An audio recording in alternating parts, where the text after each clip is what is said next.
Alors, comment analyser l'accent mis sur les questions de qualité de vie au travail? Bon, je crois qu'il faut évoquer tout de suite la première piste, qui est celle de la construction sociale du phénomène. On a un phénomène qui évidemment est très porteur pour le grand public, donc très largement amplifié par les médias, repris par les partenaires sociaux, puisqu'ils donnent des stratégies de négociation et d'intervention qui peuvent être tout à fait intéressantes et mobilisantes pour le grand public. Donc il y a évidemment des jeux de construction et de pouvoir autour de cette thématique, ça c'est très clair.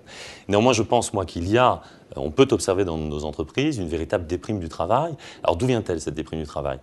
Elle vient d'une série de transformations fortes des modes d'organisation de nos entreprises depuis une vingtaine d'années, mode de transformation qu'on a beaucoup de difficultés, me semble-t-il, à accompagner dans les entreprises. Alors quel est ce nouveau modèle d'organisation? On peut, pour aller vite, le qualifier de modèle de l'hypercompétition. C'est quoi l'hypercompétition? C'est que pendant longtemps, on a cru en stratégie d'entreprise qu'il y avait deux grandes voies d'action. Soit on dominait le marché en gagnant sur les coûts, soit on dominait le marché en gagnant sur la qualité et la différenciation du produit.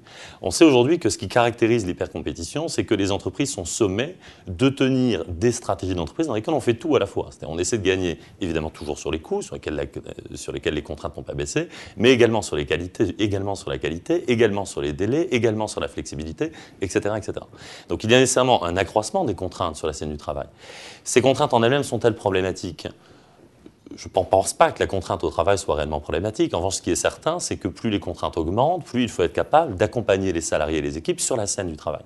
Or, ce que je constate au terme d'une grande étude qu'on vient de mener à Nantes avec mon équipe, c'est qu'au moment même où les contraintes s'accroissent et où on aurait besoin donc de concentrer des moyens de soutien sur la scène du travail, c'est précisément le moment où on tire le tapis sous les pieds des salariés, finalement, parce que c'est le moment où le management disparaît.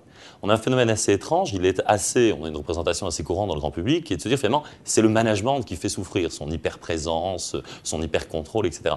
Ce que l'on constate, finalement, sur le terrain, c'est très largement l'inverse. C'est-à-dire que ce qui met en grande difficulté les salariés aujourd'hui, c'est bien plutôt l'absence du management, sous la figure de l'absence du manager de proximité, plutôt que sa trop grande présence.